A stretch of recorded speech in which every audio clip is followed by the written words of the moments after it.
नमस्कार, जी न्यूज देख रहे हैं आप। मैं हूं आपके साथ पयोधी शशि। 11 बज चुके हैं और अब आप देखेंगे जी की इन्वेस्टिगेशन। जी हां, उत्तर प्रदेश में अपराध के लिए मुख्यमंत्री योगी आदित्यनाथ का संकल्प अब रंग ला रहा है। विकास दुबे के एनकाउंटर के बाद अपराध के खिलाफ निर्णायक अभियान का आरंभ हो चुका है और इस कड़ी में पूर्वांचल के एक बड़े डॉन के खिलाफ पुलिस ने कार्रवाई शुरू कर दी है। बड़ा डॉन कौन है? वो बड़ा डॉन बताएंगे आपको अपनी सुपर एक्सक्लूसिव रिपोर्ट में। ये भी दिखाएंगे कि वो डॉन कौन है और उसके गैंग पर किस तरह से शिकंजा कसा जा रहा है। ये खबर आपको सबसे पहले सबसे प्रामाणिक तौर पर सिर्फ और सिर्फ जी न्यूज दिखा रहा है। तो बड़ी खबर क्या है? बड़ी खबर यह है कि यूपी में ऑपरेशन मुख्तार शुरू हो चुका है। जी हां, माफिया डॉन मुख्तार अंसारी के गैंग के खिलाफ बड़ा एक्शन हो रहा है यूपी में। मुख्तार गैंग के 8 अपराधियों पर गैंगस्टर एक्ट लगा है। मुख्तार गैंग के 5 बदमाश गिरफ्तार हो चुके हैं और आपको एक बात स्पष्ट मैं कर दूं, यहां ये जो 5 गिरफ्तारी हुई है ये बढ़ भी सकती है, ऐसी भी जानकारी सूत्रों के हवाले से आ रही है। मुख्तार अंसारी के 3 रिश्तेदारों के शस्त्र लाइसेंस यानी हथियारों के लाइसेंस रद्द कर दिए गए हैं। मुख्तार गैंग के शूटर प्रकाश मिश्रा, ब्रिजेश सोनकर की संपत्ति जब्त हो गई है। प्रकाश मिश्रा नाम है, ब्रिजेश सोनकर की संपत्ति जब्त हो गई है। ऑपरेशन क्लीन के तहत उत्तर प्रदेश में ऑपरेशन मुख्तार, पूर्वांचल का माफिया डॉन मुख्तार अंसारी, अब इसके गुर्गों की, इसके साथियों की बारी है। 2 लोग हैं, ब्रिजेश सोनकर और प्रकाश मिश्रा, जो शार्प शूटर कहे जाते हैं मुख्तार अंसारी के गैंग के, जिनकी संपत्ति को जब्त कर लिया गया है। ये बहुत बड़ी जानकारी आपको बता रहे हैं क्योंकि मुख्तार अंसारी का जो साम्राज्य है वो किसी से छिपा नहीं है। हालांकि पॉलिटिकल बैकग्राउंड रहा है पूरे परिवार का, लेकिन ये कहते हैं कि मुख्तार अंसारी अपने परिवार का वो शख्स जो जुर्म के रास्ते पे चला गया। 15 से ज्यादा साल हो चुके हैं जेल में है मुख्तार अंसारी और विधायक रहा यूपी का। उसके अलावा जो इसने क्राइम किया, जो जुर्म की दुनिया में बादशाहत कायम करने का प्रयास था, उसी पर अब पूरी तरह से अंकुश लगाना है। क्योंकि खबर यह भी है कि भले ये जेल में है लेकिन जेल के अंदर से भी ये कैसे अपने पूरे गिरोह को ऑपरेट करता है, अब इस पर भी नजर होगी।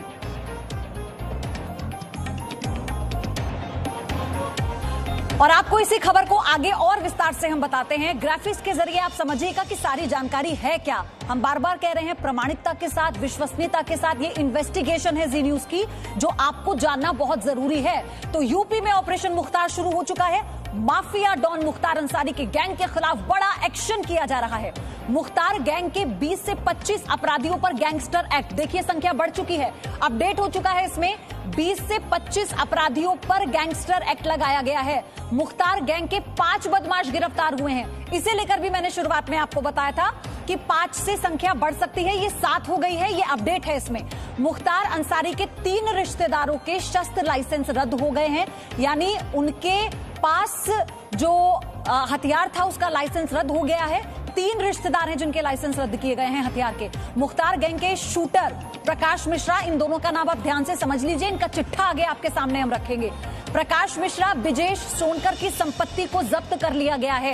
ये पुरानी तस्वीर मुख्तार अंसारी की आपके जहन में ताजा हो जाएगी जब इस तस्वीर को आप देखेंगे। जिस वक्त जेल में मुख्तार अंसारी को ले जाया जा रहा था, गिरफ्तारी हुई थी, उस वक्त की ये तस्वीरें आपके सामने। 15 सालों से मुख्तार अंसारी जेल में है। सबसे 90 के दशक का ये माफिया डॉन पूर्वांचल का, जिस पर सबसे पहला संगीन मामला हत्या का, और उसके बाद किस तरह से इसने पूरा तालमेल बैठाकर, गड़बड़ झाला कर अपने इस पूरे साम्राज्य को बनाया, अपने इस गैंग को बड़ा किया। और ये कहा जाता है कि कई लोगों की निर्मम हत्या कर दी गई, जिसे लेकर इसने सबूत भी मिटाने की कोशिश की। विशाल पांडे मेरे सहयोगी जुड़ चुके हैं हर एक अपडेट के साथ। विशाल, सबसे पहले सारी जानकारी, किस तरह से अब ऑपरेशन मुख्तार शुरू हुआ है यूपी में, क्या होगा? देखिए पयोधी, जिस तरह से जी न्यूज ने अपराध के खिलाफ एक नई सामाजिक मुहिम की शुरुआत की, उसका असर भी अब दिखाई पड़ रहा है। देखिए पूर्वांचल में मुख्तार अंसारी का जो असर है, उसकी जो पैठ है और जिस तरह से वो अपराध को अंजाम देता रहा है, अब उस पर अंकुश लगाने की शुरुआत की गई है। क्योंकि मुख्तार अंसारी भले ही अक्टूबर 2005 से लगातार जेल में हो, लेकिन जेल से रहकर वो चुनाव जीत जाता है अपने बदमाशों के दम पर, अपनी गैंग के सहारे। और जो इसके गैंग के सदस्य हैं, अब उन पर शिकंजा कसने की शुरुआत शुरुआत हो चुकी है। पिछले कुछ दिनों से जो हमारे पास जानकारी मिली है, 20 से 25 इसके गैंग के सदस्यों पर गैंगस्टर एक्ट लगाया गया है। इसके शार्प शूटर की संपत्तियां बनारस में जब्त की गई हैं। जो भूमाफिया जो जमीनों पर कब्जा कर रहे थे, सरकारी जमीनों पर, मुख्तार अंसारी गैंग के एक कोडवर्ड दिया गया IS 191। IS 191 के जो तमाम ये सदस्य हैं मुख्तार अंसारी के, उन सभी पर कार्रवाई की जा रही है। 7 लोगों को गिरफ्तार किया गया है। इसके अलावा जौनपुर, मऊ, आजमगढ़, बलिया, गाजीपुर, वाराणसी, चंदौली, इस इलाके में पूर्वांचल के जितने भी मुख्तार अंसारी गैंग के सक्रिय सदस्य शामिल हैं, उन सभी पर कार्रवाई की जा रही है। उन्हें गिरफ्तार करने की कोशिश की जा रही है। पयूदी, जैसा कि आपने कहा, ये संख्या आने वाले दिनों में और ज्यादा बढ़ सकती है, क्योंकि गिरफ्तारी का अभियान चलाया गया है कि मुख्तार अंसारी गैंग को बिल्कुल जड़ से खत्म करना है, और इसकी शुरुआत हुई है। आप देखिए, लगातार धरपकड़ जारी है, गिरफ्तारियां की जा रही है, गैंगस्टर एक्ट लगाया जा रहा है, और क्लियर कर दें, रद्द किए जा रहे हैं। जो ये ऑपरेशन मुख्तार शुरू हुआ है, जो इसके जो शार्प शूटर थे, उनकी जिन संपत्तियों को जब्त किया गया है, ये कार्रवाई कर कौन रहा है? क्या यूपी पुलिस कर रही है, या फिर इसके लिए भी STF का गठन होगा, ED इसमें इन्वॉल्व होगी? इस बारे में जानकारी दीजिए।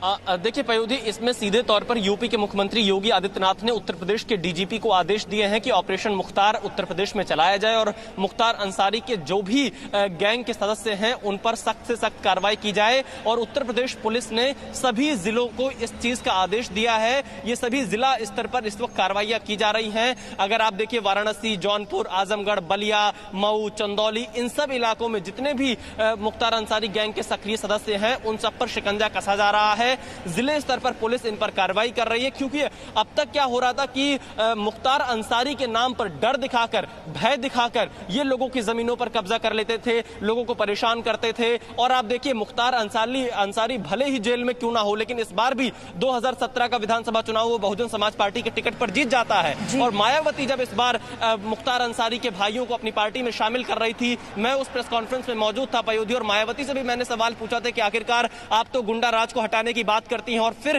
क्यों शामिल कर रही हैं, तो उनका वो बहुत गुस्से में आ गई थी। तो आप जानती हैं, ऐसे अपराधियों को राजनीतिक संरक्षण बहुत ज्यादा मिलता है, और जिस चीज का जिक्र जी न्यूज लगातार पिछले कई दिनों से कर रहा है, अपराध और राजनीतिक गठजोड़ का खात्मा होना बेहद जरूरी है। और अगर इसकी शुरुआत होती है तो सभी को इसका स्वागत जरूर करना चाहिए, क्योंकि अपराधी किसी के सगे नहीं होते हैं, अपराधी समाज के लिए घातक होते हैं। और अगर समाज को साफ सुथरा बनाना है तो जी न्यूज की जो सामाजिक मुहिम है अपराध, विशाल, हम विकास दुबे को लेकर जो हमने कवरेज की डे 1 से लेकर और उसके खात्मे तक, हमने सबसे पहले दिन से ये सवाल उठाया कि आखिर ये संरक्षण आज का तो नहीं है। कैसे विकास दुबे जैसा एक छुटभैया बदमाश, गली का गुंडा, वो कैसे इतने संरक्षण से इतना बड़ा साम्राज्य खड़ा कर लेता है? और कौन है जो यूपी में, उत्तर प्रदेश में, सिर्फ पूर्वांचल की बात ना करें विशाल, कौन है जो मुख्तार अंसारी का नाम नहीं जानता होगा, या वो ऐसे कौन से इलाके हैं जहां पर उसका दबदबा और उसका खौफ अभी भी नहीं चलता होगा? पूरा नेक्स्ट बीच बीच में जब सत्ता का उसको संरक्षण मिल जाता है तो ऑपरेशन बंद हो जाते हैं। इस बीच में वो अपने जितने गुर्गे हैं उन सबको शस्त्र के लाइसेंस दिलवा देता है, उनको प्राइवेट गनर्स की तरह अपने साथ में रखता है। मुझे याद है वो समय में IG जोन लखनऊ था, इसकी गाड़ी के पीछे बहुत सी गाड़ियां प्राइवेट चल रही थी। उनको पकड़वा कर जब सर्च किया गया तो पता ये चला कि जितने लोग थे जिनके पास वेपन्स थे, सबके गोलियों के निशान थे शरीर पर। तो जो शूट आउट हुआ था ब्रिजेश सिंह और मुख्तार अंसारी में, उसमें सबने गोलियां खाई थी। ऐसे सभी अपराधियों को, चाहे उनके खिलाफ मुकदमे दर्ज ना हो, सबको इसने शस्त्र के लाइसेंस बनवाकर और अपने साथ में लेकर घूमता था। तो ये इन सब के ऊपर शिकंजा कसा जाना आवश्यक है। अगर हमें, और ये सिर्फ मुख्तार अंसारी नहीं, मुख्तार अंसारी का वर्चस्व तो जरा बनारस, गाजीपुर, मऊ में विशेष रूप से है, और भी बहुत से ऐसे माफिया गिरोह हैं बड़े बड़े, जो कि अलग अलग जनपदों में अपनी एक पैरेलल सत्ता बनाने का प्रयास करते हैं, पैरेलल एक सरकार चलाने की कोशिश करते हैं। इन सब के ऊपर क्रैकडाउन होना चाहिए और ये स्वागत योग्य कदम है। कर्नल सिंह सर, ये स्वागत योग्य कदम तो है, लेकिन इसी के साथ हमें ये सुनिश्चित भी करना होगा ना, हम बार बार ये कहते हैं कि मुख्तार अंसारी बना कैसे?